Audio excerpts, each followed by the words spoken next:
principio del programa, en Nido de Loras, de acá a fin de año, de a poco nos vamos a ir metiendo en un tema que es muy doloroso para nosotras las mujeres y que nos parece que es fundamental su visibilización, y lo que tiene que ver con los abusos sexuales.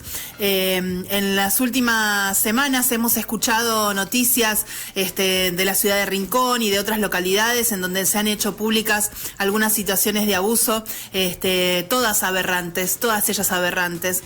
Y muchas veces a nosotras desde nuestro lugar, y entiendo también a las mujeres y varones, porque no, que están del otro lado, tratar de entender cómo son los procesos judiciales, cómo se llega a la denuncia, desde qué lugar, hasta cuándo hay tiempo para denunciar, y la realidad es que vemos en muchas situaciones que las mujeres muchas veces tardan años en hablar, en contar que han atravesado situaciones de abuso, de violación, y es importante esto también, ¿no?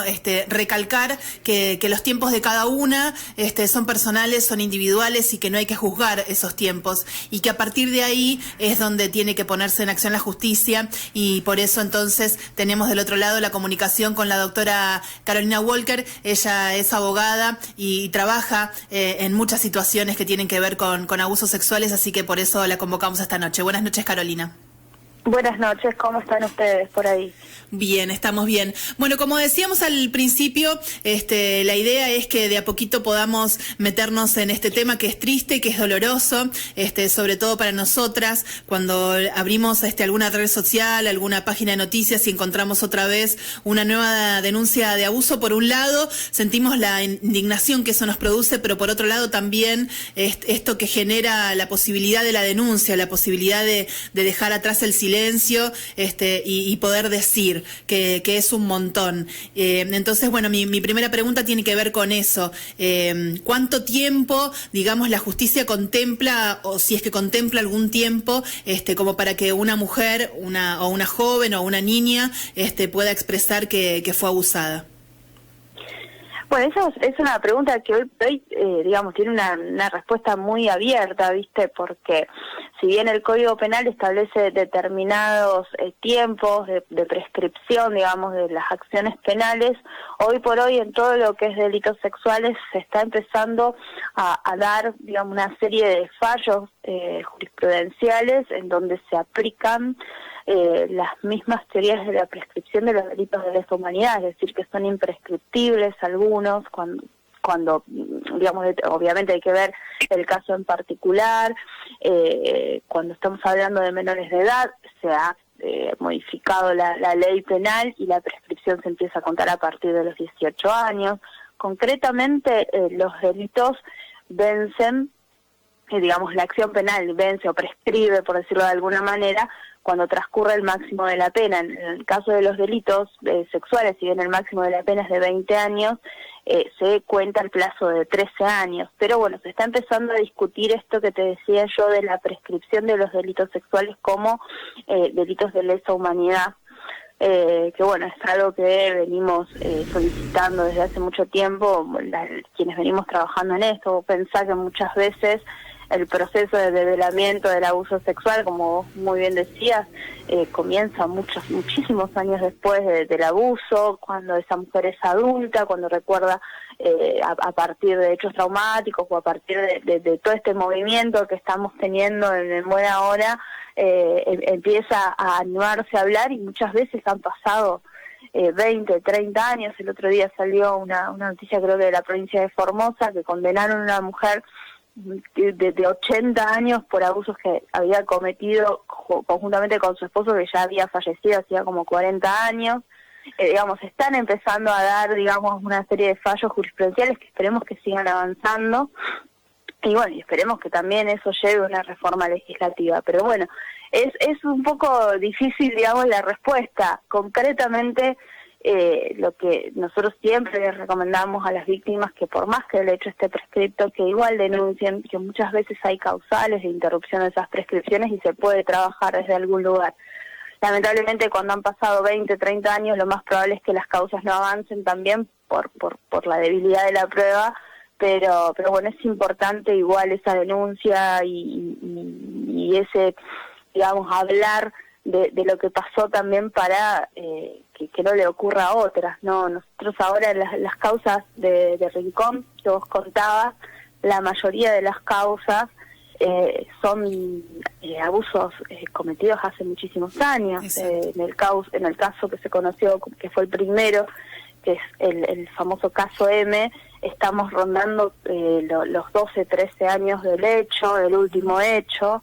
Bueno, tenemos otro caso que también estamos trabajando, también en Rincón, que también pasó más o menos la misma cantidad de tiempo. Tenemos otros casos como los de los entrenadores, que hubo abusos recientes, sí, pero también tenemos abusos cometidos por esta misma persona hace aproximadamente 20 años. Entonces, bueno, independientemente de el tiempo transcurrido, yo creo que las denuncias hay que realizarlas, porque muchas veces ese abusador continuó abusando a otras personas y esto puede llegar a servir de puntapié para estas nuevas denuncias. Doctora, disculpe, y la importancia también de que estos casos no prescriban y que también sean considerados crimen de lesa humanidad, ¿no es cierto? Porque como usted recién hablaba de los años y que sigan, que nunca prescriban, porque también los abusos de menores y de mujeres también lleva mucho tiempo a la víctima hacer las denuncias. Por eso de ese lado es muy importante que sean declarados crimen de lesa humanidad. Sí, a ver, esto obviamente no es algo que está regulado en la ley, claro, pero sí hay muchos fallos que lo están empezando a tratar de esa manera, sí, y incluso fallos de nuestra provincia, pero bueno, son todas cuestiones que obviamente se van evolucionando en la jurisprudencia y bueno, yo entiendo que muchas veces, y esto en realidad es así, lo hemos estudiado desde la facultad, que muchas veces la jurisprudencia y la costumbre y las prácticas judiciales van van avanzando más rápido que la propia ley y muchas veces terminan con una reforma legislativa, es decir, que obliga al legislador a una reforma, como sucedió con el caso de los abusos de menores, que muchas veces cuando este niño cumplía la mayoría de edad, el delito ya estaba prescripto y sus padres, sus representantes legales no habían formulado la denuncia, entonces a partir de lo que se conoce como la ley Piazza,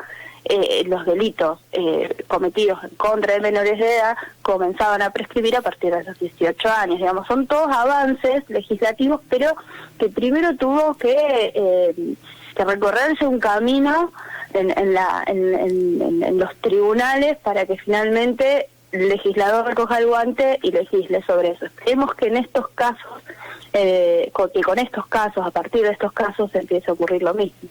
Carolina, hay muchas mujeres adultas ya o que han sufrido abusos de niñas o inclusive también de adultas y que muchas veces no se atreven a denunciar porque dicen, bueno, digamos, la única prueba sería mi testimonio, digamos, lo único que yo puedo presentar es contar lo que yo viví y es su palabra contra la mía, digamos. Entonces como que dicen, bueno, no hay otra forma. Quizás, bueno, muchas veces entiendo que cuando el abuso se da hacia alguna menor y es un abuso agravado, quiero decir una violación concretamente, hay un montón de pericias físicas que se le hacen a las niñas y a los niños que pueden determinar estas violaciones, pero cuando somos adultas las mujeres, inclusive que tenemos una vida sexual activa y después deciden denunciar, muchas mujeres se sienten en ese lugar de que, bueno, si yo voy y denuncio es mi palabra contra la mía. ¿Qué es lo que se investiga cuando una mujer va y denuncia un abuso, digamos? ¿Cómo es el procedimiento de la investigación en ese caso?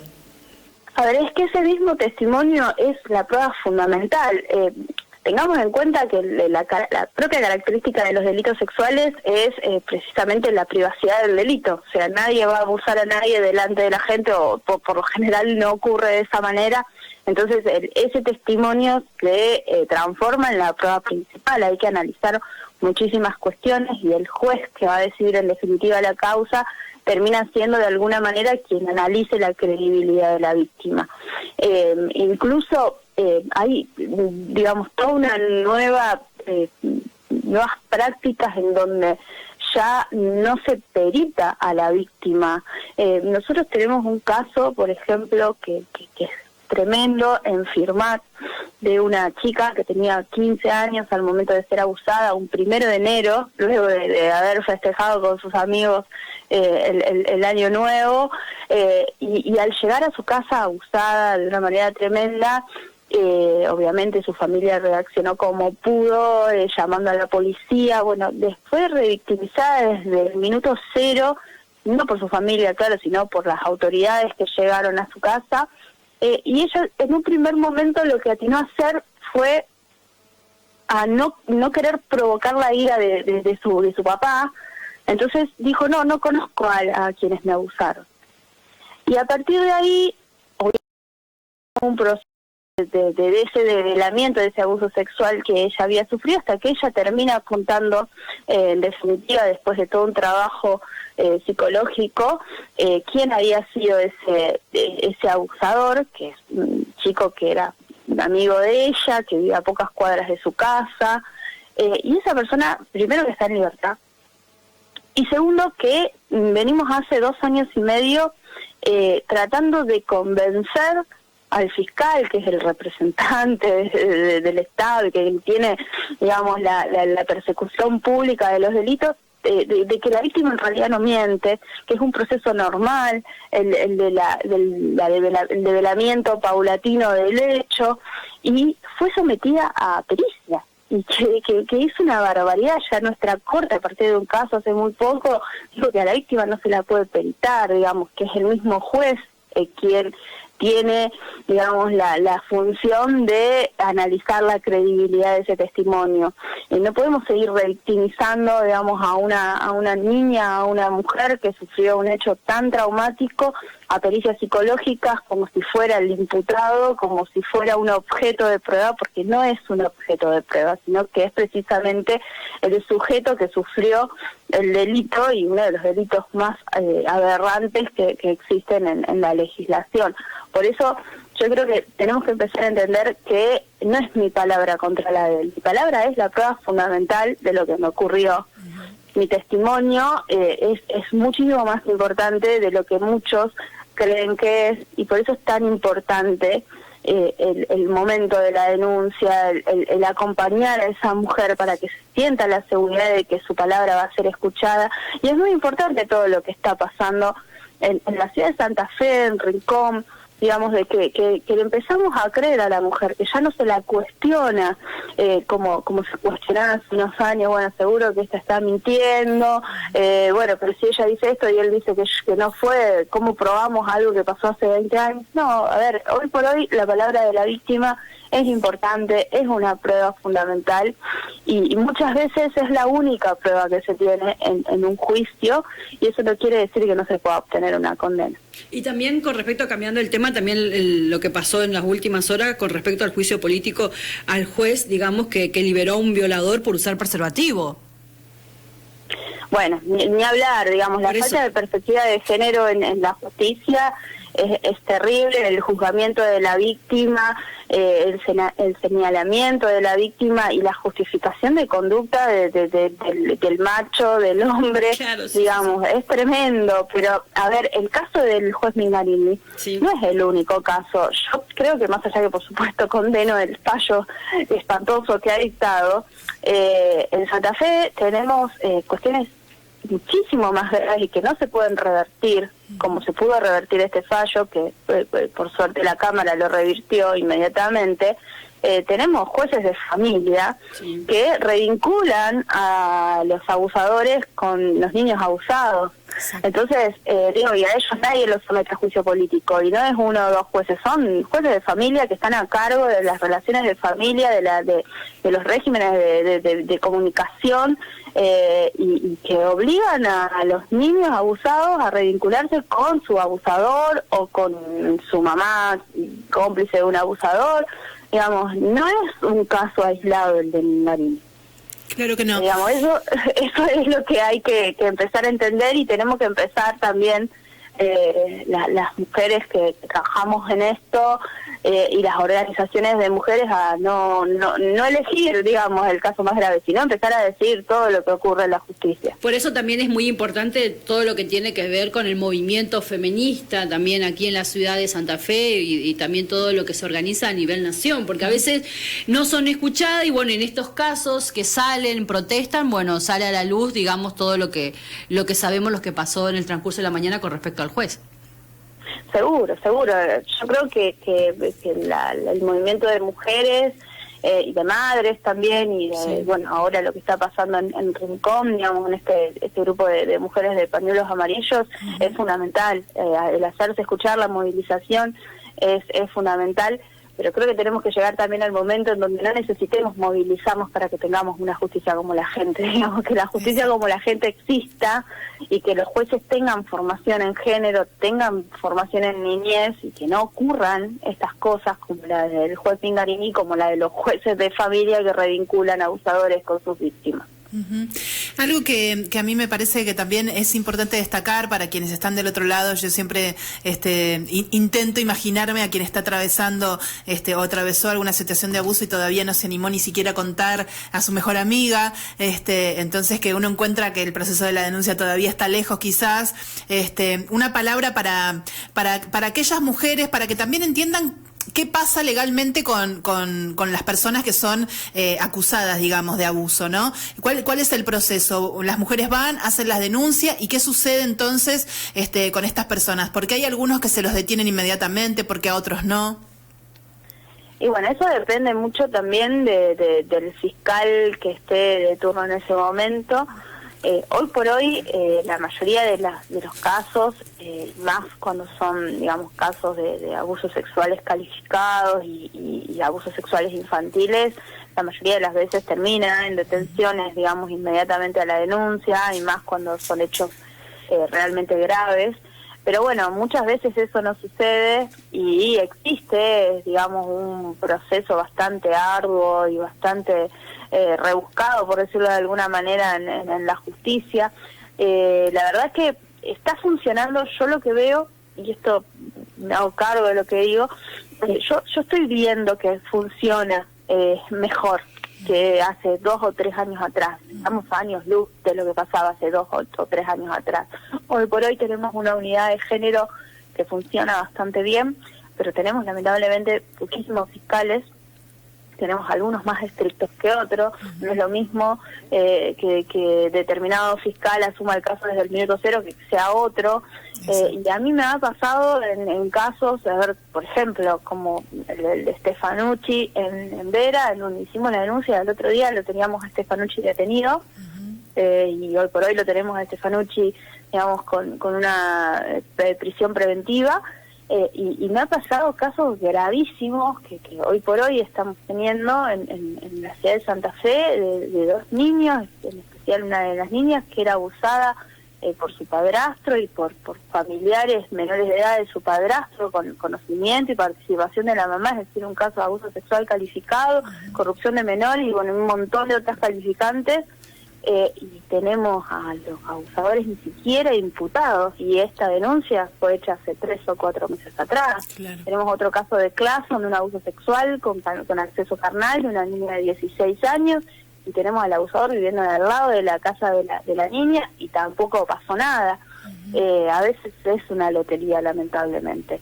Pero bueno, yo no creo que esto tenga que desanimar a la mujer que quiere denunciar, a la mamá que quiere denunciar al abusador de sus hijos, a las organizaciones que acompañan a las víctimas, sino todo lo contrario. Yo creo que esto tiene que servir para seguir luchando con más fuerza y seguir, digamos, exigiendo a la justicia que actúe como tiene que actuar, y particularmente yo creo que lo que más hace falta son recursos, y recursos humanos fundamentalmente, porque tampoco podemos pedirle a 5 fiscales que actúen diligentemente en mil causas diarias que deben llegar, digamos, a su escritorio, digamos, es humanamente imposible. Entonces creo que lamentablemente lo que fallan son los recursos, que no se están brindando en su totalidad. Pero va evolucionando, hay una mejoría, digamos, en eso, por lo menos lo que yo veo. Qué bueno, Carolina. Bueno, te queremos agradecer, ya estamos terminando este programa y te queremos agradecer por esta comunicación. Seguramente te vamos a volver a convocar más adelante para seguir profundizando sobre este tema que acá, bueno, nos tiene conmovidas desde las noticias, pero también nos tiene conmovidas desde lo que vivimos acá en la ciudad de Recreo. Así que te mandamos un abrazo grande y te agradecemos muchísimo por esta entrevista. Bueno, un beso grande a ustedes y bueno, por supuesto, cuenten conmigo. Muchas gracias. Teníamos la comunicación con la doctora Carolina Walker y a mí me gustaría, para cerrar también este tema que ya nos estamos yendo, agregar algo más. Cuando sucede un abuso, si bien Carolina planteaba, y por supuesto esto se da en absoluta privacidad, muchas veces hay un entorno familiar que conoce la situación. Hay un entorno familiar que muchas veces es familiar de la abusada, del abusado, y muchas veces es familiar del abusador, y que muchas veces también eligen el silencio y el encubrimiento. Y la realidad es que lo único que hacen es exponer a más personas, a más niños, a más mujeres, a más varones, a más víctimas. Que el silencio siempre lo que hace es exponer a más víctimas. Entonces es importante que también como sociedad, por más que lamentablemente nos toque a lo mejor cercano alguna situación como esta, siempre acompañar la decisión e incentivar la decisión de la denuncia. Es muy importante, porque de verdad no somos solamente nosotros y nosotras, es toda la sociedad, digamos. Yo siempre pienso en esto y cuando le preguntaba a Carolina qué pasaba con los acusados, cuando las mujeres ya denuncian,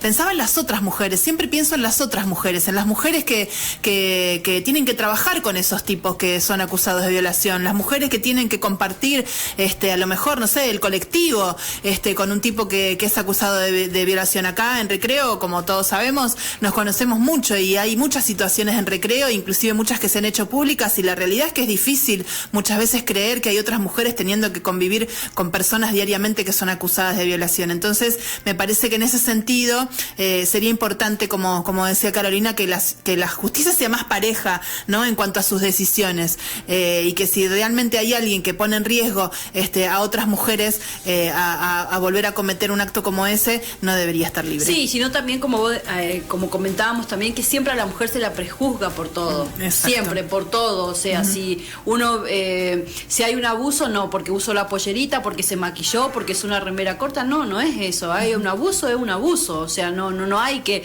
tipificar acá por el estilo, no. Me parece que en eso también es muy importante, porque siempre a nosotras las mujeres siempre nos prejuzgan por todo, porque si te maquillás, no te maquillás, que si te muy ajustado la ropa, que no, muy corto, o sea, siempre, o sea, esperemos que algún día cambie, esperemos, pero como dijo recién la doctora, hay jurisprudencia, que es el fallo de los jueces, que eso también sirve para la jurisprudencia aquí en nuestro país, que poco a poco se va a ir abriendo y va a dar todas las herramientas para que las mujeres que han sufrido abusos se sientan más seguras de presentar la denuncia, que confíen. Por eso ella hablaba también de la capacitación de la perspectiva de género hacia los magistrados. Exactamente, y también es muy importante que empecemos a reeducarnos como sociedad, empezar a reeducar a los varones, que durante muchos años, y lo charlábamos incluso con Nancy también, y quizás seguramente vos lo charlás en Encuentro con Amigas, muchas veces a nosotros, a las mujeres, fuimos educadas también para complacer a los varones, y que nosotras teníamos que estar siempre dispuestas para satisfacer las necesidades sexuales de los varones, y es desde ese criterio donde después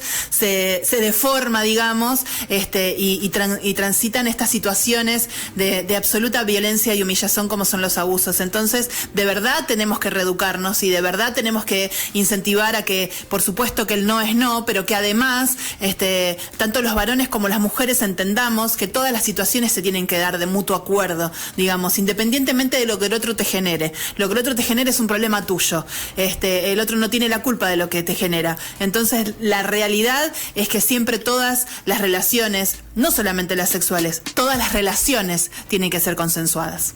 Sí, también como vos decías, las capacitaciones, también lo que lleva ahora con la ley Micaela, ¿sí? Que eso también es muy importante para todos los trabajadores y trabajadoras que trabajan en el ámbito administrativo, tanto público y nacional, Y es muy buena la capacitación porque ahí también no solamente te capacita en lo que tiene que ver con las perspectivas de género y la violencia, sino también explica todo que el hombre también ha sufrido, también porque al hombre también se lo ha criado de forma no tenés que llorar, tenés que aguantar las 2 bolsas de cemento, entonces hay todo una historia que desconstruir, tanto para el hombre como para la mujer. Creo que uno capacitándose, teniendo la posibilidad, ahí uno puede abrir los ojos y cambiar de a poco, digamos, todos los diferentes puntos que siempre estamos analizando acá en el programa El Nido. Exactamente, hay mucho camino por desandar, así que estamos dispuestas a transitar ese camino. Si lamentablemente alguna vez sufriste algún abuso, si alguna vez fuiste abusada,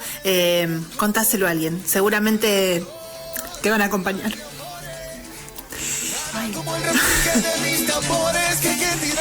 Les vamos continuando, faltan 2 minutos para las horas 11. Vamos a un tema de Gilda y si querés después vamos a finalizar el programa. Dale. Vamos a un tema de Gilda y después volvemos a cerrar el programa.